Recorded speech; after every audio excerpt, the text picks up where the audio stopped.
audience with Elminster is never less than memorable. Suppose it's time we dealt with the Hollyphant in the room. You have questions for me? I promise I have answers.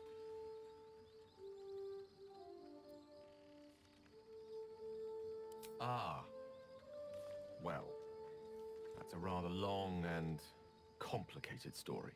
I'm what one might call a wizard prodigy.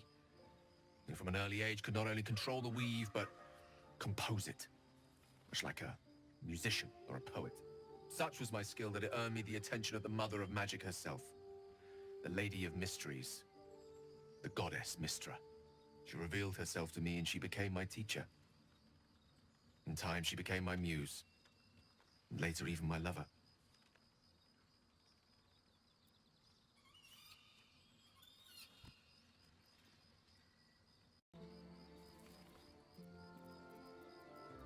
Oh yes. We enjoyed each other's company. Body, mind, and soul. You see, no matter how powerful a wizard we mortals can become, we never scratch more than the surface of the weave. Mystra keeps... I sought to cross her boundaries.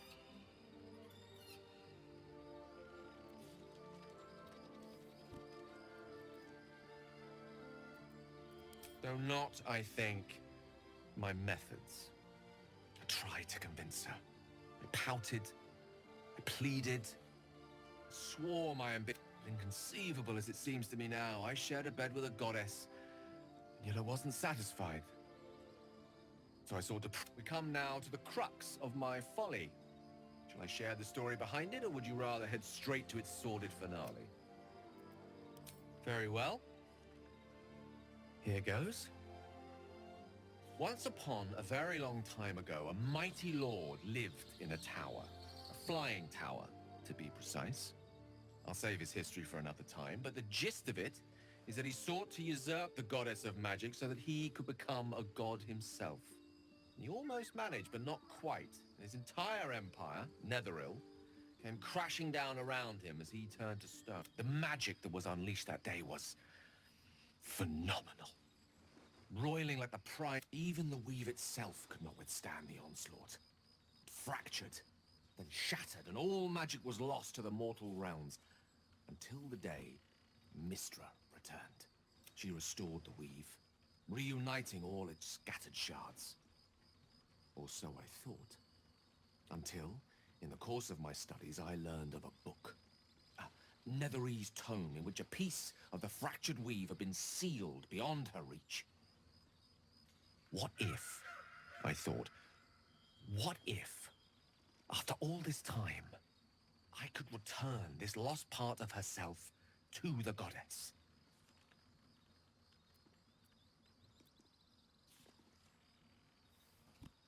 You know me. My gestures can never be grand enough. I was certain that this deed of raw power, draped in romance, would convince Mystra to take me by the hand and welcome me into her hitherto forbidden domains. I was mistaken. I obtained the fabled book and took it into my study. As for what happened here, place your hand over my heart. Let me show you.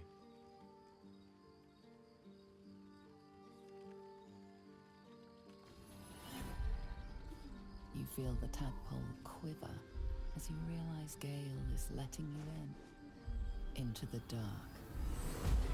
You see through Gale's eyes, staring down the corridors of a dread mirror.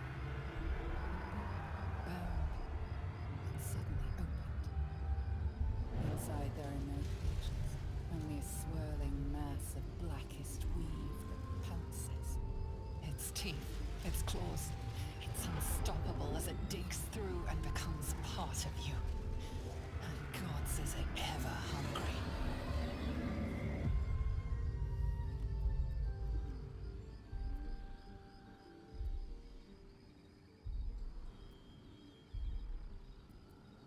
Thankfully, the moment I absorbed the fragment wasn't enough to kill me outright.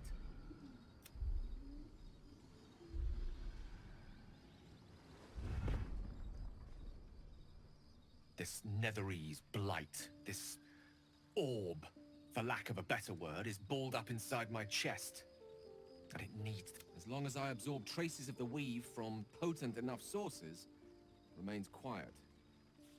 Were it ever to fully destabilize, however.